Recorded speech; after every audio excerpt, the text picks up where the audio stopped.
Estamos iniciando a nossa reunião pública de sábado, este horário, 10 horas. Teremos outra reunião hoje à tarde, às 17 horas. Desejando sempre que tenhamos um início de ano com muita paz, com muito equilíbrio, com muita harmonia.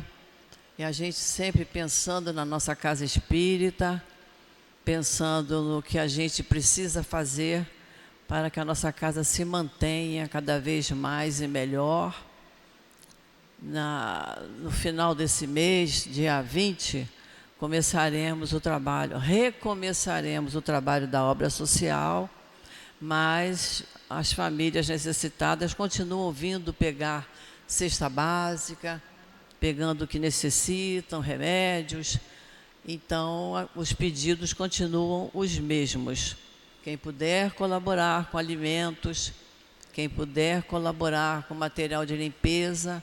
A nossa casa é muito grande, é muito bonita, tudo clarinho, mas precisamos muito, muito de material de limpeza.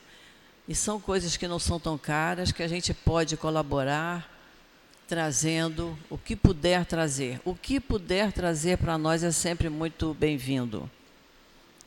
Vamos iniciar os nossos cursos na segunda-feira, dia 15.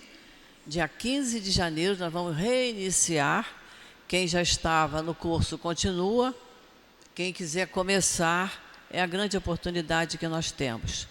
Porque estudar a doutrina espírita é isso que nos torna espírita. O espírita tem que estudar para poder ter mais facilidade de assimilar as dificuldades, todos os percalços que a gente passa na nossa vida, né? Então, quem ainda não está fazendo o curso, começa, não tem problema de inscrição, é só saber o dia e o horário que melhor lhe aprouver. E venha, no dia e no horário, se apresenta e diz, vou fazer esse curso, vou começar. Para fazer o curso, nós temos que ter o livro nas mãos do curso que a gente vai fazer. A nossa livraria está ali, muito bem sortida, com muitos livros, a preços muito bons.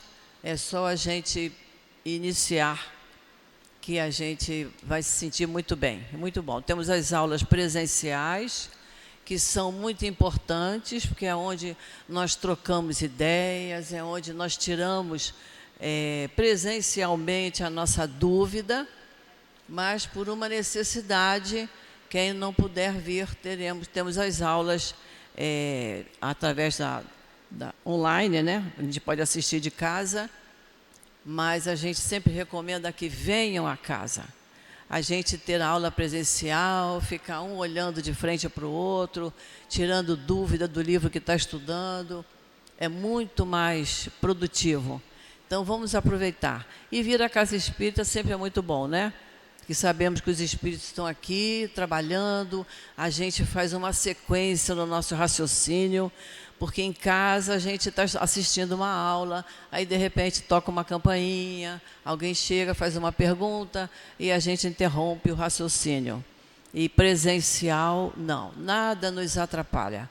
A gente fica 1 hora, 1 hora e meia ali dedicado àquele estudo, sem nos atrapalhar com coisíssima nenhuma.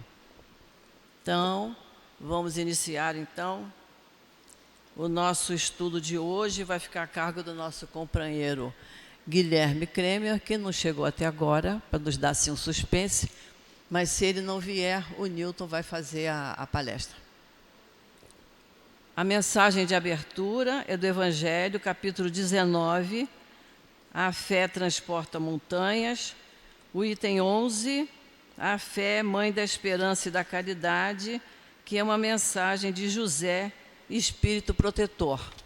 Eu vou ler um pedaço e, na hora do passe, a nossa companheira Rosana vai nos dissertar sobre o assunto. Então, nos diz assim esse espírito: a fé, para ser proveitosa, deve ser ativa, não deve adormecer. Mãe de todas as virtudes que conduzem a Deus, ela deve velar atentamente pelo desenvolvimento das filhas que gerou. A esperança e a caridade são uma consequência da fé. Essas três virtudes são uma trindade inseparável. A fé divina, inspiração de Deus, desperta todos os nobres instintos que conduzem o homem ao bem. É a base da regeneração. É preciso, pois, que essa base seja forte e durável, porque se a menor dúvida vier abalá-la, o que acontecerá com o edifício que construíste sobre ela? Construí, portanto, esse edifício sobre fundações inabaláveis. Que a vossa fé seja mais forte que os sofismas e as zombarias dos incrédulos, porque a fé que não desafia o ridículo dos homens não é a fé verdadeira. Então, quem quiser em casa ler a mensagem por completo, capítulo 19, item 11. Então, vamos fazer a nossa prece, vamos elevar o nosso pensamento a Deus, a Jesus, nosso mestre, amigo, a quem nós recorremos sempre, pedindo, Senhor, que nos ampare, que nos fortaleça, que ilumine as nossas mentes, para que sempre que abrirmos um livro espírita, para que sempre que ouçamos uma palestra, possamos entender para modificar os nossos pensamentos, que ainda não estejam de acordo com a nossa doutrina querida, a nossa doutrina espírita. Pedimos, Senhor, que ampare a nossa casa, que ampare os companheiros que vão nos dirigir a palavra, para que possamos tirar muito proveito nesta manhã do que nos for passado. Abençoa, Senhor, sempre a cada um de nós, a todos que ainda estiverem para aqui chegar, para que possamos ter um dia de muita paz, de muito equilíbrio. É em Teu nome, Jesus, em nome dos espíritos queridos que trabalham incansavelmente na nossa casa, o nosso querido amigo altivo, Antônio de Aquino, Dr. Herman, toda a coluna de espíritos que aqui trabalham. E em nome de Deus, nosso Pai, que pedimos permissão para iniciarmos o estudo da manhã de hoje. Graças a Deus.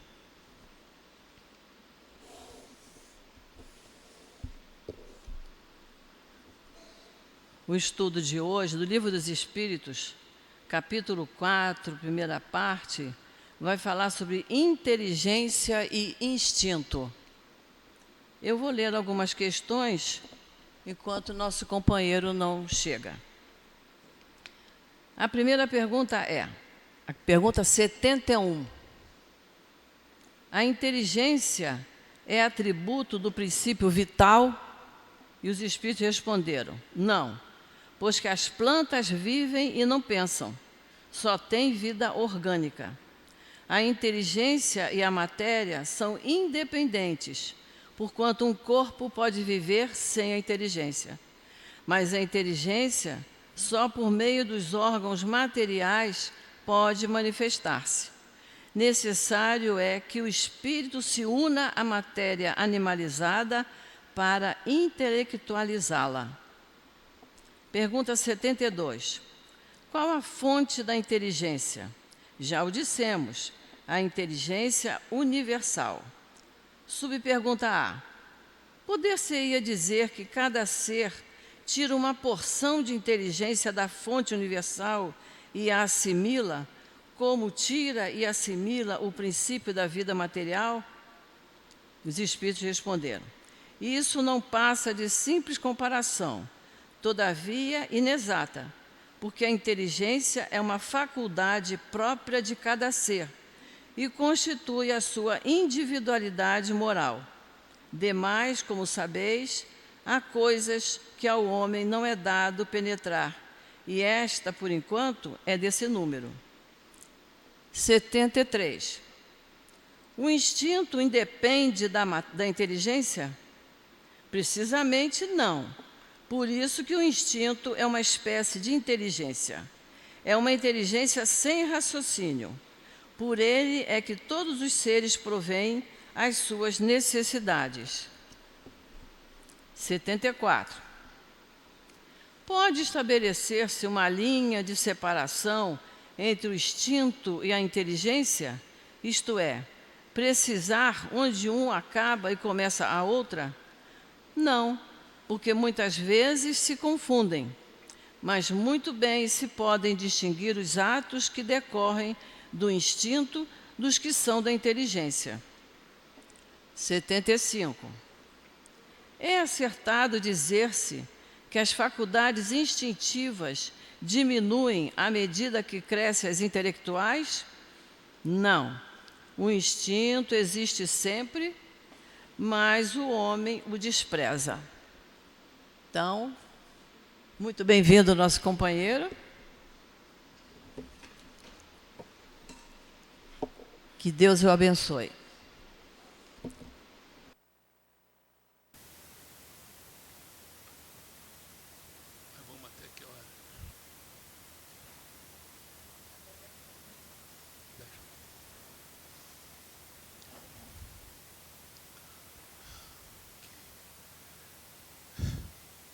Amigas e amigos, SEAP, bom dia, muita paz e muita alegria pela oportunidade que nos é renovada, mais uma vez, de estarmos nessa casa. Consegui chegar, estava saindo, tive um contratempo, ainda peguei um pequeno engarrafamento ali nas Américas, que estão fazendo uma obra, mas acho que consegui chegar ainda a tempo. Principalmente quando nos reunimos já nesse processo de mudança de ciclo que chamamos Ano Novo, período em que normalmente fazemos nós e até a própria sociedade, através dos meios de comunicação, as suas retrospectivas, isto é, aquilo que aconteceu, como também para as projeções para o futuro, aquilo que está se prevendo. E por essa razão, até o mês de janeiro, esse primeiro mês, foi dedicado a um deus romano chamado Jano. Ele era o deus dos portais, ficava no Fórum Romano, as suas portas se abriam somente quando Roma estava em guerra, o que significa dizer que normalmente estava aberta. Só teve um momento que ela esteve fechada, foi a época justamente do nascimento de Jesus, quando sabemos que pela aproximação da esfera crística ao planeta, foi o único momento em que não tivemos lutas, e esse tempo estava fechado. Hoje estamos enfrentando cerca de 30 lutas, guerras, e sempre criamos novas, né? Esquecemos as que já existem. E esse Deus, ele era representado com um tronco, um homem biface, isto é, ele estava voltado para frente e voltado para trás, representando bem o que nós vivenciamos no mês de janeiro. Olhamos para trás, mas também estamos voltados para frente. Portanto, sabemos que esse Deus também serviu de reflexão para um grande filósofo cristão, que bem conhecemos, até pelo estudo da doutrina, pelo Evangelho segundo o Espiritismo, que foi Santo Agostinho. Lá no capítulo 1, encontramos uma famosa referência a ele pelo Espírito Erástico. Santo Agostinho escreveu sobre tudo. Ele viveu no norte da África romana, no século IV. E era necessário, naquele momento, se dar uma identidade ao cristianismo, porque ele estava totalmente dividido. nós adoramos as divisões. Aliás, é uma característica de um planeta de provas e expiações. Não é muita união, mas sim a divisão. E o cristianismo estava assim nessa condição. Entretanto, no século IV, ele acabaria se tornando religião oficial do Império Romano. E precisava ter uma identidade. Não podia estar dividido como estava. Então era necessário que um espírito diferenciado viesse dar essa identidade, e foi escolhido Santo Agostinho. Ele nasceu, como eu falei, no norte da África Romana, na cidade de Tagaste, família simples, mas foi estudar retórica em Cartago, que era uma grande cidade na época, no norte da África, e depois foi para Roma, em Milão. Ele se desenvolveu, acabou se tornando até o rétor do imperador romano. O rétor era aquele que fazia os discursos. Então, Santo Agostinho tinha o emprego mais fácil do mundo, né? Você fazer discurso para o imperador romano, porque o imperador romano não falava. Ele só fazia assim, né? Ou assim. Mas tinha todos os recursos, ele pôde se dedicar às filosofias, ele fez um grande circuito até realmente se tornar cristão. E quando ele se tornou cristão, ele retornou para a África. Ele não queria se envolver ainda diretamente com a religião, ele queria fazer reflexão, mas ele já tinha uma fama bastante grande. E naquela época, você se tornar padre ou bispo era por eleição. A comunidade estava precisando de um bispo, você fazia uma eleição. Então ele bem sabia disso. E também sabia que se ele fosse para um local onde não houvesse um bispo, iam elegê-lo. E era um problema, porque o bispo resolvia todas as questões, todas as brigas da comunidade. Não era só o aspecto religioso. Ele se envolvia com tudo. E ele queria estudar, refletir. E um dia ele foi convidado para ir a Hipona. Era uma cidade importante. E perguntou se tinha bispo lá. Não, tem, pode vir. Aí ele foi. Chegando lá, esse bispo de Hipona resolveu que ele necessitava de um bispo auxiliar, porque era muito grande a área de atuação. Ele fez uma eleição, ele acabou aclamado, tentou se esconder lá no canto, nas últimas fileiras, mas foi reconhecido e aceitou, e se transformou em bispo de Hipona. E evidentemente começou a escrever muito, atendendo todas essas necessidades que ele tinha, todas elas, mas escreveu muito. Escreveu sobre livre-arbítrio, porque até então a humanidade ela vivia sobre a visão do fatalismo. Tudo aquilo que nós vivemos foi definido e decidido pelos deuses. Era assim.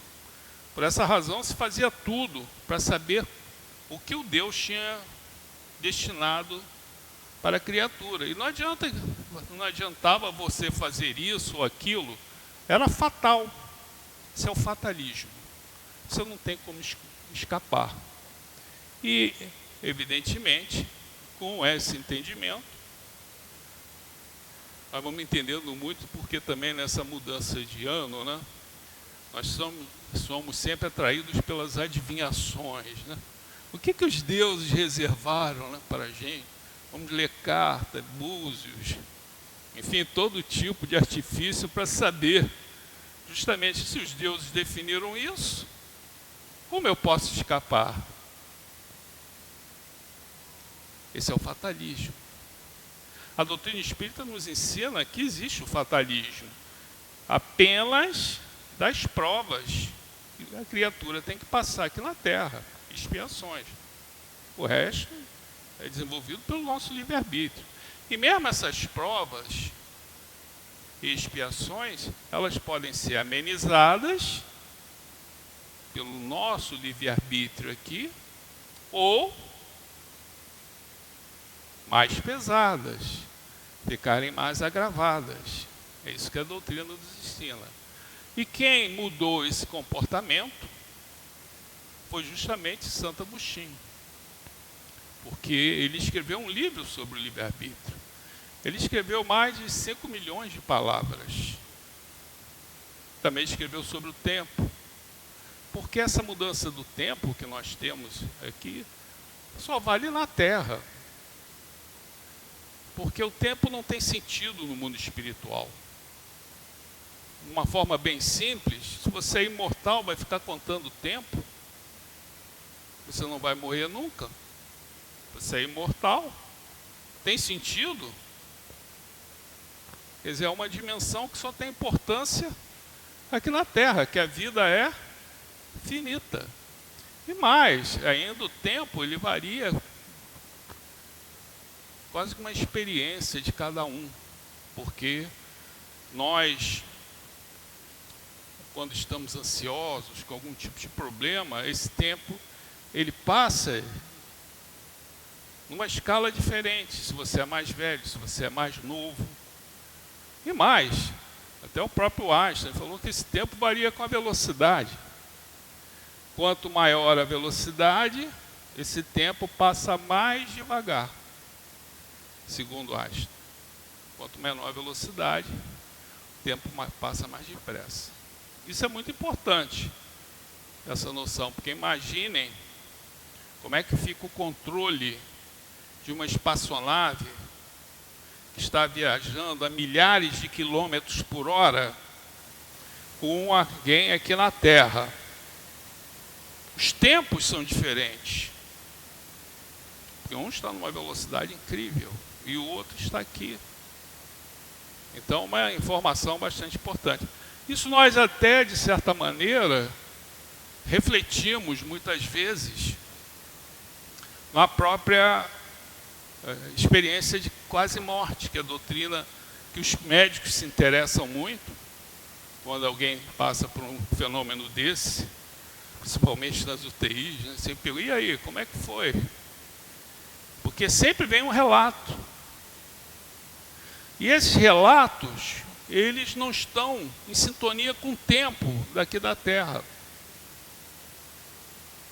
Aqui na Terra, o médico tem 1 minuto para trazer, 1 minuto e meio para trazer essa criatura.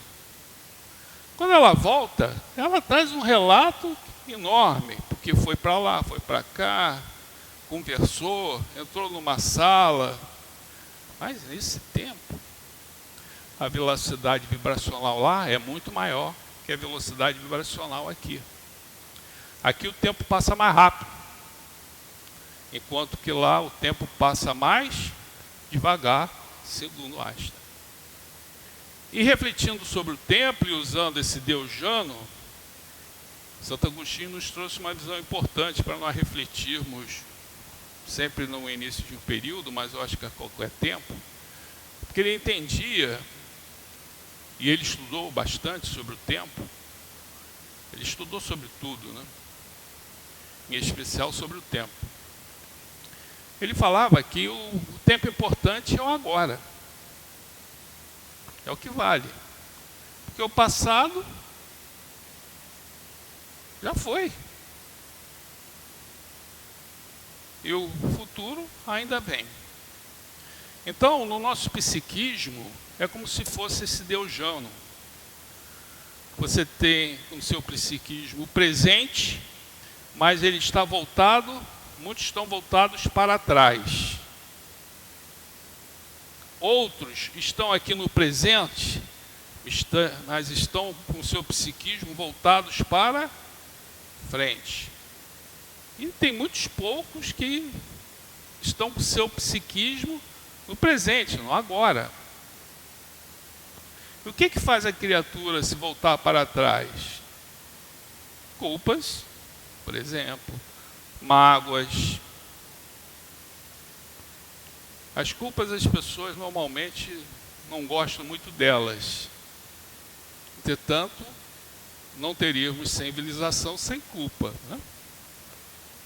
Porque até quem não sente culpa é uma criatura doente.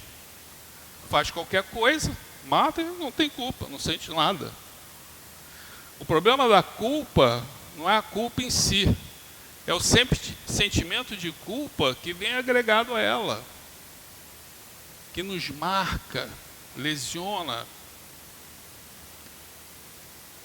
Então, nós temos que, evidentemente, retirar esse sentimento de culpa, porque ninguém aguenta. Ninguém aguenta. Então, você tem que transformar a culpa e sair dessa culpa. Como se você faz isso, você se arrepende. A culpa identifica bem quem é o culpado, né? Normalmente, nós gostamos de transferir nossas culpas, né, para o próximo. Mas se arrepender, sabemos que também não basta. Senão fica um arrependimento sem fim. E como é que você sai dessa situação? Se auto-perdoando. Não tem outro caminho. Você tem que se auto-perdoar. Por isso que foi importante a visão do Deus de amor trazida por Jesus. Com Deus de justiça, gente, como é que você vai se auto-perdoar com a visão de um Deus de justiça? O Deus é de misericórdia. Aí você se auto-perdoa e vai reparar. Quando você repara, você transforma culpa em experiência. Fazendo uma reflexão aqui de um processo que é bem conhecido de todos nós, né? Judas, né? Imaginem a culpa que ele levava. Ele, no primeiro, quando ele caiu em si, ele logo cometeu suicídio. Acredito que ele só foi se auto-perdoar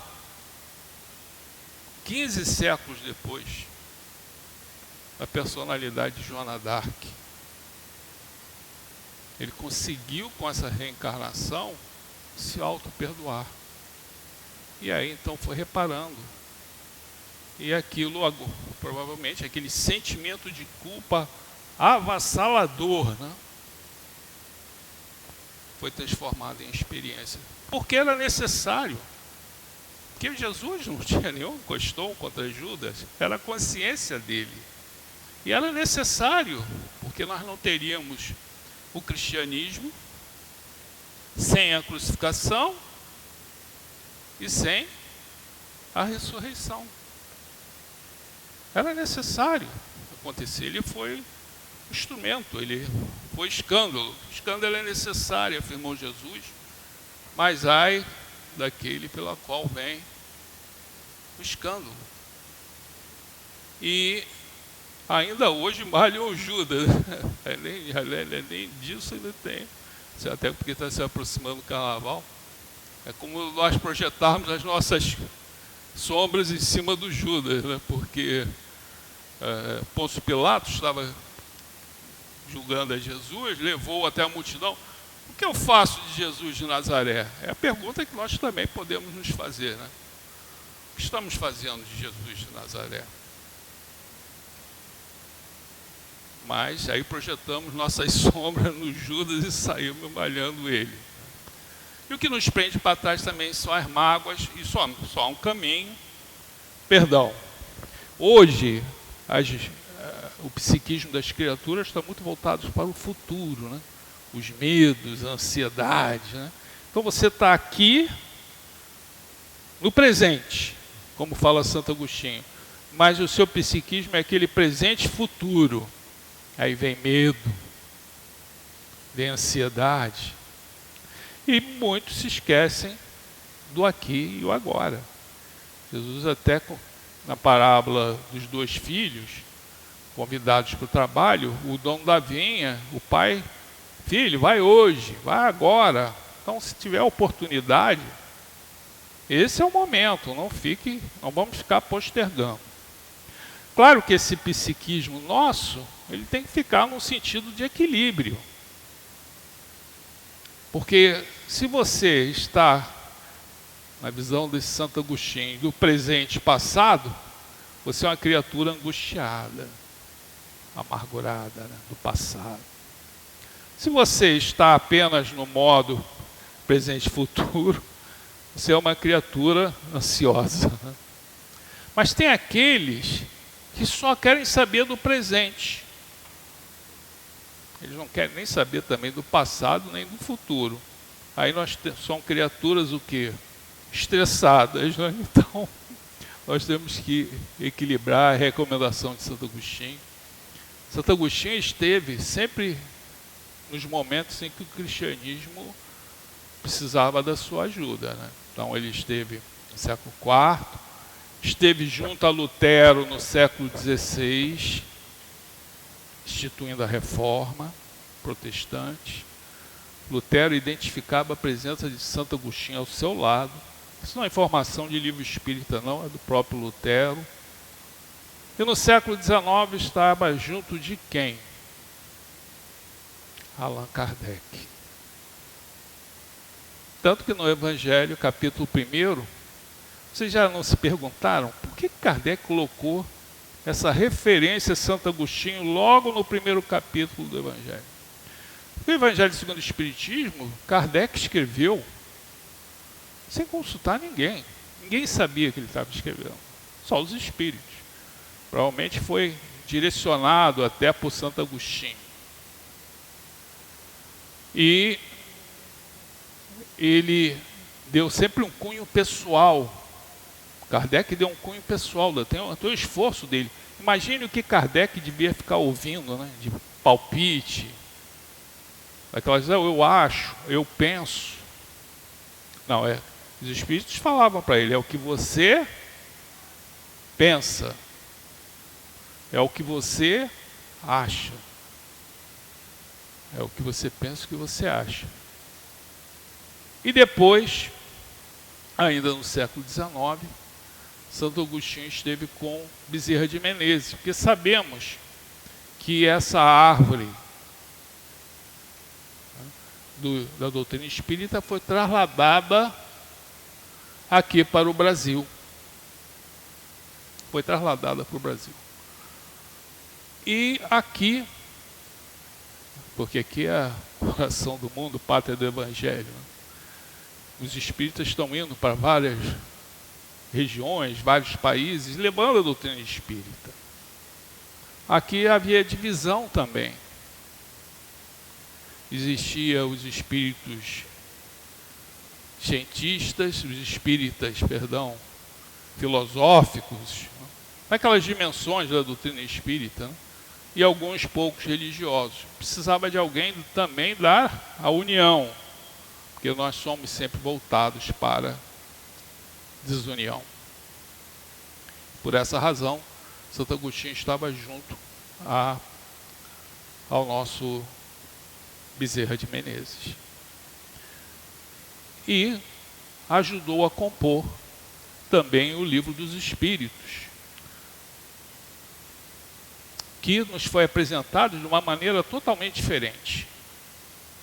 Qual é o livro, até aquela época, que já tinha sido publicado à base de perguntas? Faça uma reflexão, se o Livro dos Espíritos não fosse baseado em perguntas, como é que seria? Seria muito mais difícil o nosso entendimento, porque as perguntas vão encaminhando o nosso raciocínio. E Santo Agostinho, ele pensava perguntando. E por essa razão, em 18 de abril, em 1857, é lançado num sábado de primavera, o Livro dos Espíritos. E quem passasse pelo Palais Royal, esse Palais Royal foi construído por aquele famoso, foi por um grande religioso, o cardeal Richelieu, né, que nada mais reencarnaria depois como Jesus Gonçalves, que tinha até uma ligação grande com Santo Agostinho, porque a época de Santo Agostinho no ano 410, esse espírito era um grande bárbaro chamado Alarico, e ele conseguiu sitiar e vencer Roma. É o mesmo período, são contemporâneos. Só que nessa época Santo Agostinho estava lá na África do Norte romana. E na livraria Dentu, na Galeria d'Orléans, nesse sábado de primavera, colocaram lá na prateleira o Livro dos Espíritos. É um título bem diferente. Eu fico imaginando você passando, né, por aquele local. Esse é o lançamento de hoje, Livro dos Espíritos. Quem é o autor? Allan Kardec. Ninguém conhecia. Que é um pseudônimo. Quem escrevera foi um professor, Hippolyte Léon Denisard Rival. Um espírito diferenciado, cumprindo a promessa de Jesus de enviar a terceira revelação. E quem abrisse o Livro dos Espíritos ia ver que ele está dividido em 4 partes. Logo na primeira parte, as causas primárias, e fez um estudo dentro dessas causas primárias daquilo que estava sendo muito discutido à época de Allan Kardec, que era o vitalismo. Qual é a diferença entre uma matéria que tem vida e uma matéria que não tem? Porque nós somos matéria. As plantas têm vida, tem matéria. Os animais têm vida e têm matéria. Nós somos, os homens também.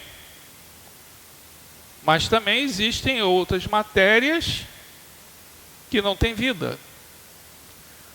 Umas são chamadas de inorgânicas e outras orgânicas. E qual era a tese da época? Que o que as diferenciava era o vitalismo.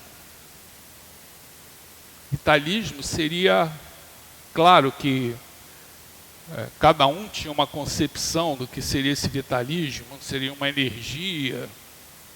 Uns entendiam que a matéria orgânica que tem vida é a única capaz de gerar outra matéria orgânica. O vitalismo falava isso. Só que a época de Kardec isso foi embora, porque conseguiram produzir ureia, reduzir ureia, que é uma matéria orgânica.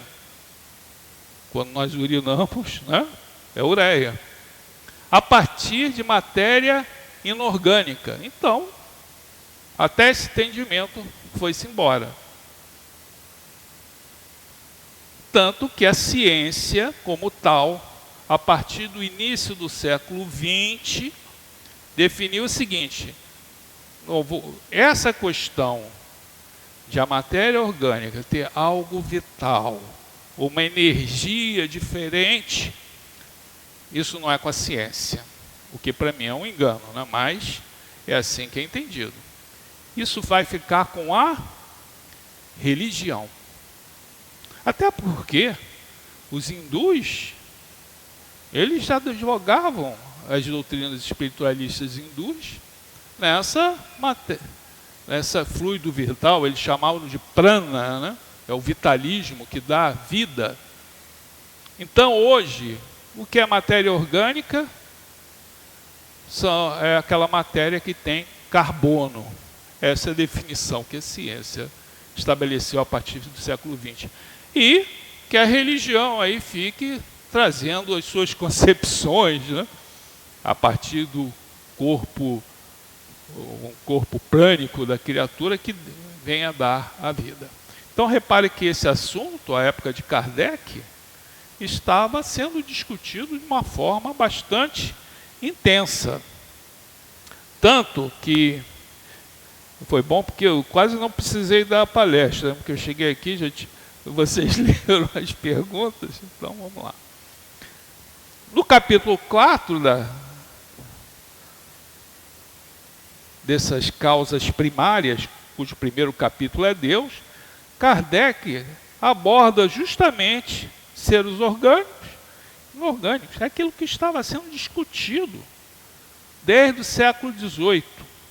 Desde o século XVIII. Então vou ler só a introdução aqui. Os seres orgânicos são aqueles que têm em si mesmos uma fonte de atividade íntima que lhes dá a vida. Então, pelo que nós colocamos, esse posicionamento da doutrina, hoje, a ciência não considera. Foi o que eu comentei. Início do século XX, matéria orgânica apenas tem que ter um átomo de carbono. É isso. E a inorgânica, aquela que não tem vida, essa pode ter qualquer coisa, né? Mas Kardec aqui inicia logo esse capítulo 4 trazendo essa definição. Os seres orgânicos são aqueles que têm em si mesmos uma fonte de atividade íntima que lhes dá a vida. Eles nascem, crescem, reproduzem-se por si mesmos e morrem. São providos de órgãos especiais para a realização dos diferentes atos da vida e que são apropriados às suas necessidades para a sua conservação. Compreendem os homens, os animais e as plantas. O reino vegetal, reino animal, e o dos homens, o reino hominal. Os seres inorgânicos são todos aqueles que não têm vitalidade, nem movimentos próprios, e não se formam senão pela agregação da matéria. Tais são os minerais, a água e o ar. Então, Kardec inicia logo esse capítulo trazendo essa visão bastante importante para a gente. É interessante que todas as doutrinas espiritualistas, elas sempre tiveram uma visão dual do homem. Estamos falando aqui das doutrinas espiritualistas do mundo ocidental, dual. Então é corpo e alma. Kardec trouxe uma visão ternária. Nós somos corpo, espírito e até definiu alma. Que, aliás, é a maior discussão. O que é a alma, né? Isso aí vem desde Santo Agostinho, que também escreveu sobre a alma, se discute o que era. Kardec simplificou. A alma é o espírito encarnado. Então nós somos espírito, temos um perispírito e um corpo. Essa é a concepção trazida por Kardec, o que facilita muito. Porque se nós estudarmos, né, aquela sabedoria que vem do Oriente, com aquelas escolas espiritualistas, eles colocam o homem com 7 corpos, 9 corpos. E eles não estão errados, nós temos isso mesmo. Mas nós somos quase uma cebola. Mas só que Kardec procurou sintetizar isso de uma forma bastante educativa, porque ele era um educador. Então nós temos corpo, perispírito e espírito. Só que a literatura que veio trazida posteriormente, né, ele aqui já falou do fluido vital. Nós aprendemos lendo André Luiz, e ele fala nesses outros corpos. André Luiz fala do corpo mental. Nós temos um corpo mental. Reparem aí os níveis, né, como nós fôssemos uma cebola, né? E fala daquilo que se chamava, ou se chama, o duplo etérico, que seria, né, o intermediário entre o perispírito e o corpo material. É quase aquilo que liga o corpo ao perispírito. E nesse duplo etérico, então, nós teríamos essas energias que vivificam. É o nosso prana. É aquilo que nós recebemos a cada reencarnação. A gente recebe lá evidentemente em cima das nossas programações. Por exemplo, eu vou querer viver, ou querer não, né? No planejamento reencarnatório, eu vou viver 50 anos. Tem lógica eu receber um prana para viver 100? Não. Até porque você, na hora do desencarne, vai ser até mais difícil, porque você tem todo aquele vitalismo. Você vai receber a quantidade de energia, talvez até com um pouquinho mais, né? Para essa vitalidade de 50 anos. É isso que acontece. Claro que, e eu acho que é muito comum, acontecer de você, por sua necessidade, por seu trabalho, por aquilo que você faz, é muito melhor os espíritos manterem alguém aqui do que ele vir a desencarnar. Então, por exemplo, Divaldo Franco, eu acho que já desencarnou umas 2 ou 3 vezes. Mas é muito... Reparem, você vai preparar um espírito para fazer tudo aquilo que ele faz.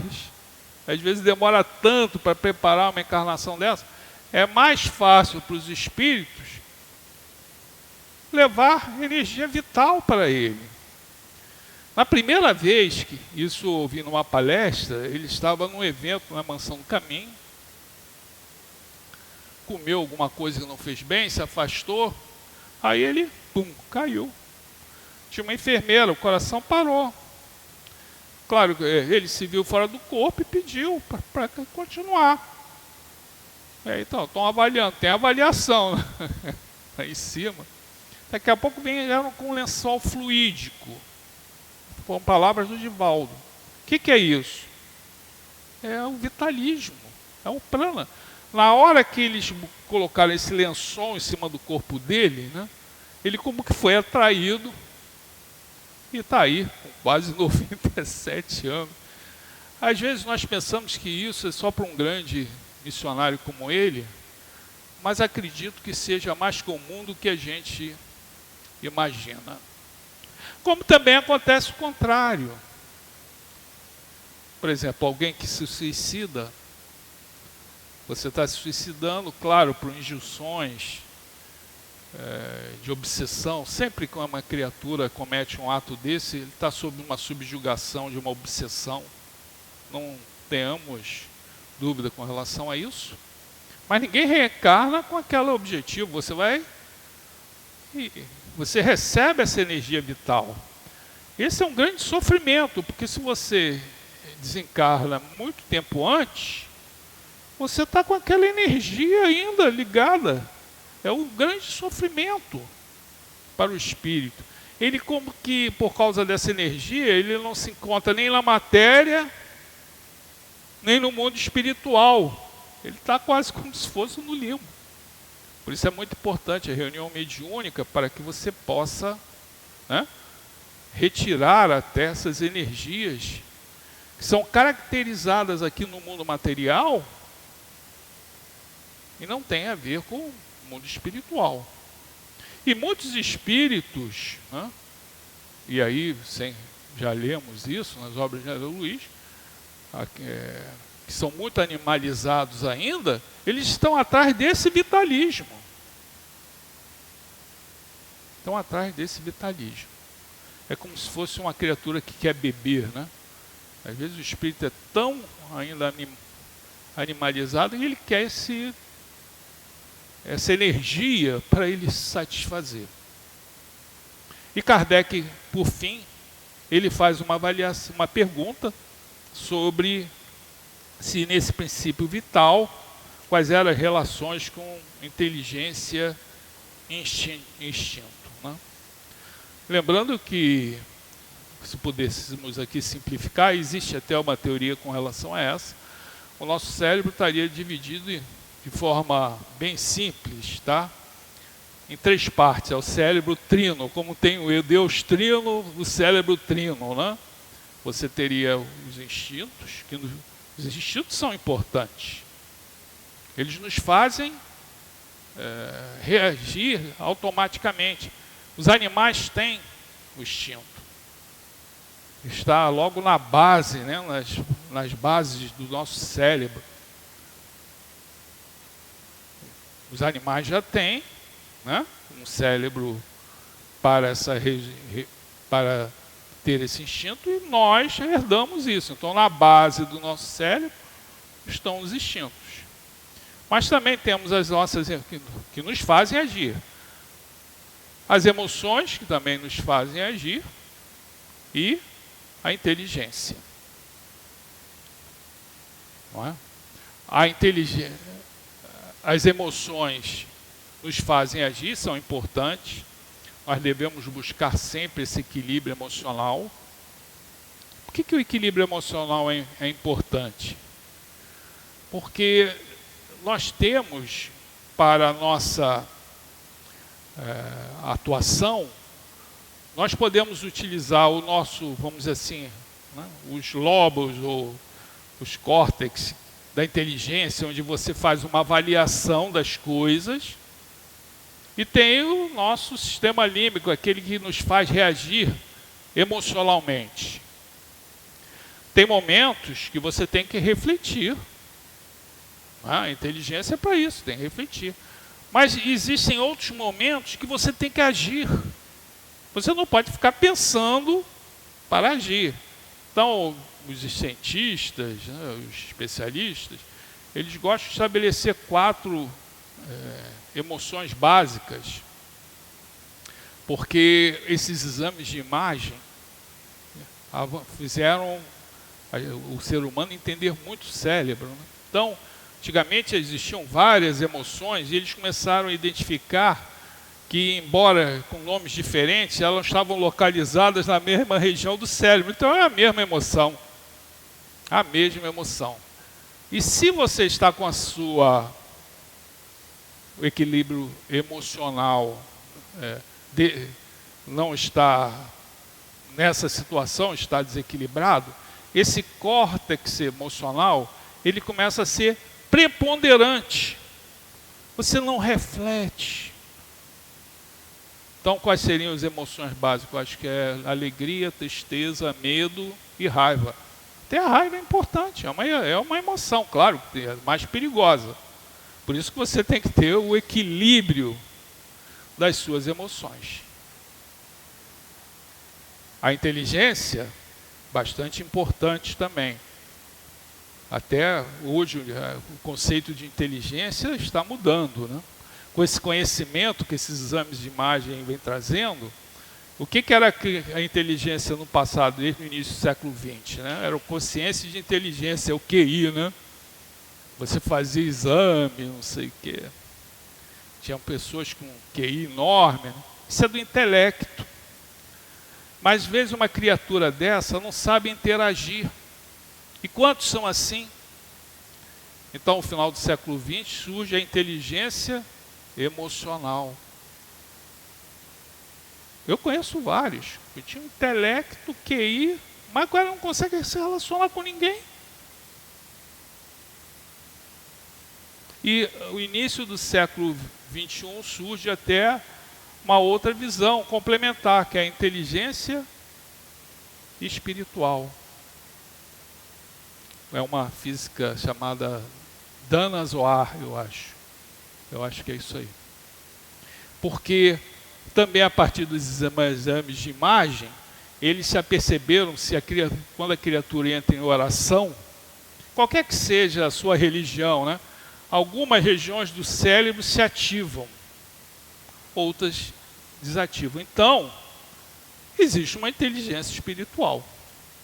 Então, o que era antes QI, hoje a inteligência tem um conceito muito maior do que no passado. E é interessante que essa inteligência espiritual nós vamos buscar aonde, né? No Evangelho do Senhor. Os instintos são importantes? São, evidentemente. Tem alguma relação com esse nosso comportamental? Claro que tem. A nossa luta aqui, principalmente, é você saber controlar os seus instintos. Você tem que controlar as suas emoções, você tem que controlar os seus instintos, que são importantes. Eles têm que ser aproveitados. Mas nós temos que controlar os nossos instintos. Por essa razão até, fazendo aqui um simbolismo, até porque passamos pelo Natal, Jesus nasceu numa manjedoura. É o local onde se alimenta o quê? Os animais, né?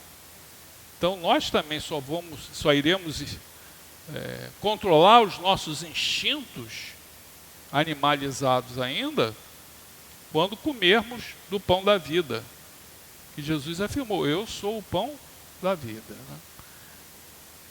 As perguntas eu acho que já foram lidas, né? Então, eram essas reflexões, me desculpem aí o atraso, mas conseguimos chegar, muita paz a todos, possamos ter um ano com saúde e paz. Lembrando uma coisa, né? Qualquer que seja a situação que tenhamos a enfrentar, é sempre melhor estar aqui, presente, do que ausente.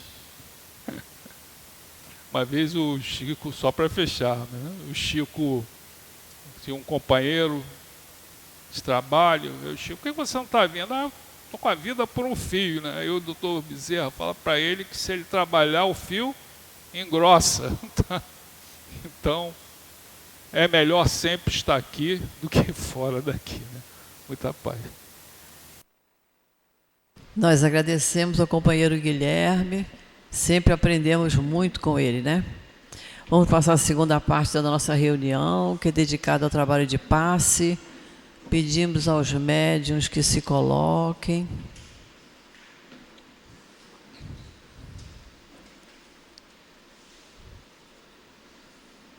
Enquanto nós outros que vamos tomar o passe, vamos manter os nossos olhos fechados, lembrando que temos um anjo de guarda junto de nós, ouvindo as nossas súplicas, percebendo as nossas maiores necessidades.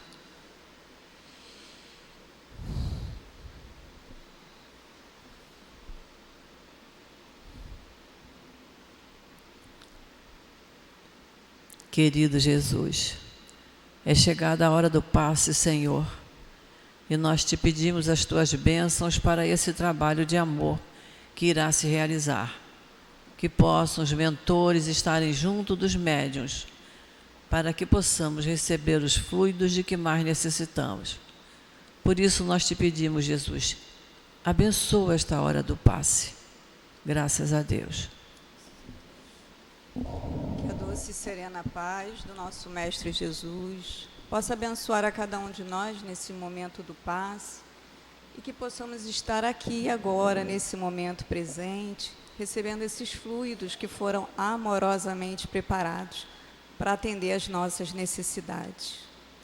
Então, com a permissão dos benfeitores queridos, que nós possamos hoje fazer a reflexão do Evangelho, em que estamos no capítulo que nos diz sobre a fé que transporta montanhas, nas instruções dos Espíritos, a fé, mãe da esperança e da caridade.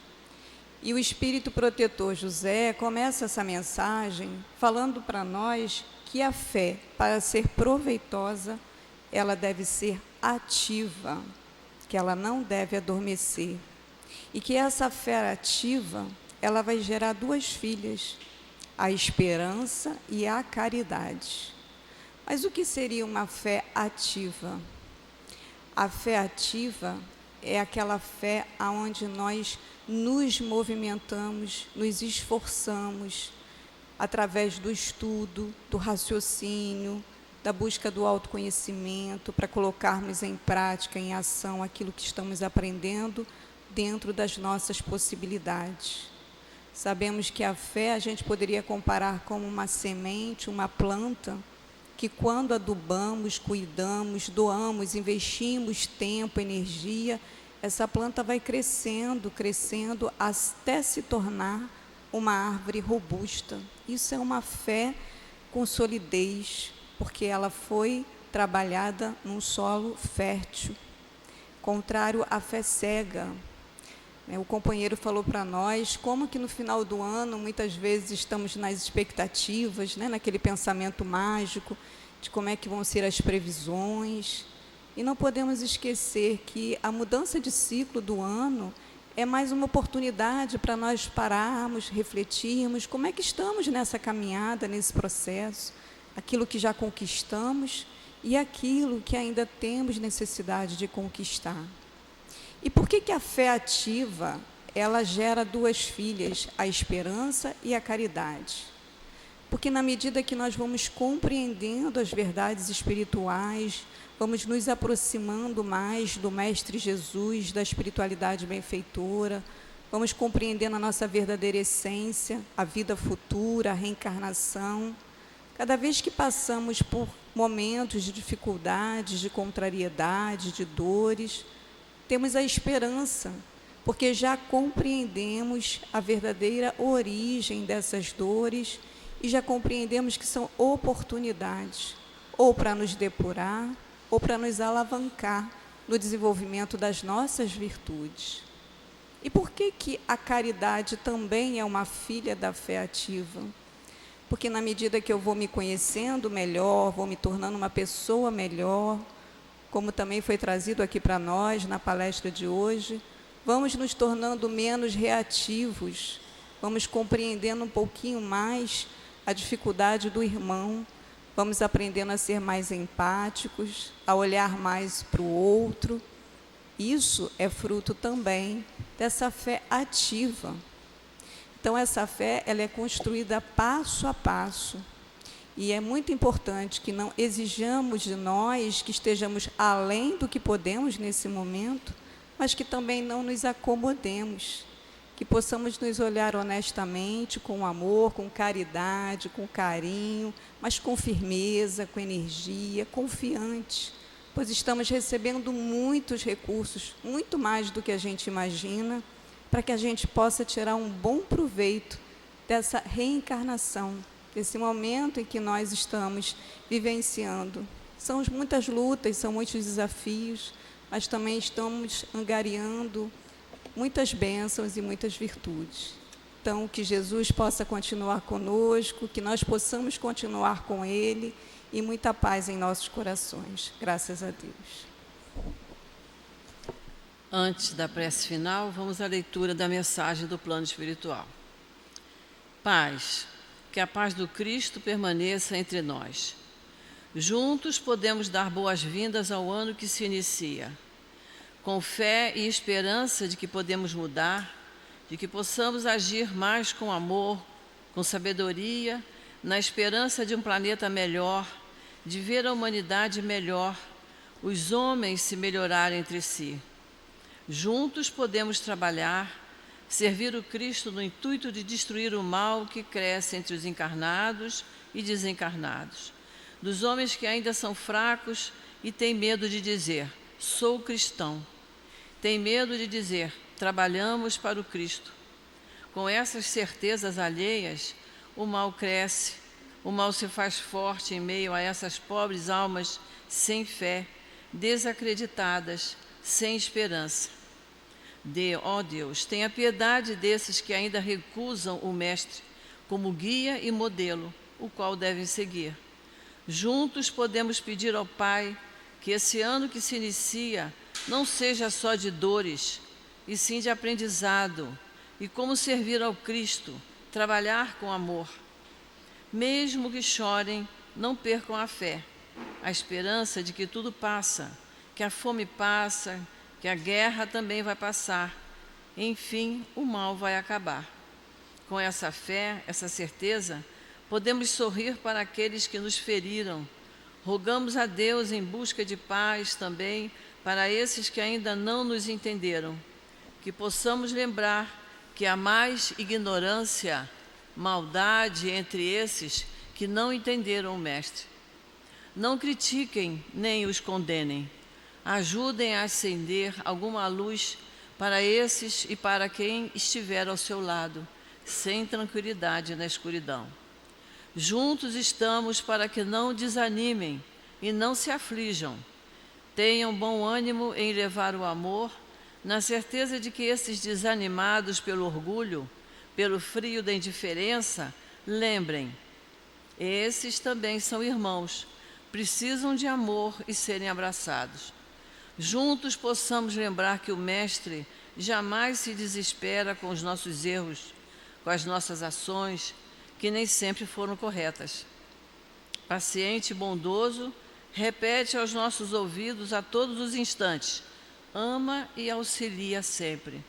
Ajuda aos outros, amparando a ti mesmo, porque se o dia voltar amanhã, eu estou contigo, esperando pela doce alegria da porta aberta do teu coração. Juntos podemos pedir ao Pai que permita que os espíritos que ajudam na organização do orbe possam estar mais próximos dos homens dirigentes, intuindo-os para que possam fazer pelas suas nações o melhor. Que o Evangelho de Jesus possa ser implantado entre as nações e fazer mudar o coração dos homens. Que a paz cresça entre os encarnados e desencarnados. Que todos vocês, trabalhadores, médiuns, vigiem, façam prece. O mundo invisível está agitado. Os trevosos se incomodam por estar perdendo, por não conseguirem agir em alguns encarnados. Que dobrem a vigilância. Os ataques crescem entre os cristãos espíritas. Vigiem. Nós pedimos preces. Estamos trabalhando muito por vocês, pelos cristãos encarnados e desencarnados que precisam de ajuda, precisam entender o que está acontecendo. Muitos ainda não sabem do mal que avassala a terra e também não sabem como fazer para eliminar esse mal. E são poucos os encarnados que estão preparados para enfrentar. Por isso, estamos junto a vocês, que nos escutem, nos ouçam e serão protegidos. Disciplina, disciplina, Jesus e Kardec. Um guia, irmão, trabalhador do Cristo. E assim, querido Jesus, ao final desta nossa reunião tão proveitosa, estamos muito gratos, Senhor, por nos intuir, nos encorajar e estarmos aqui, começando o nosso dia de maneira tão saudável, tão feliz. E te pedimos, Senhor, que as tuas bênçãos possam envolver a todos nós aqui presentes, aqueles que aqui não puderam estar. Que todos tenhamos um dia de muita paz, de muita serenidade, mantendo, Senhor, a tua imagem em nossos corações. É em teu nome, Jesus, em nome dos espíritos queridos que trabalham aqui no nosso SEAP, na nossa casa de amor, em nome de Deus, nosso Pai, que pedimos permissão para encerrarmos os nossos estudos e passes da manhã de hoje. Graças a Deus.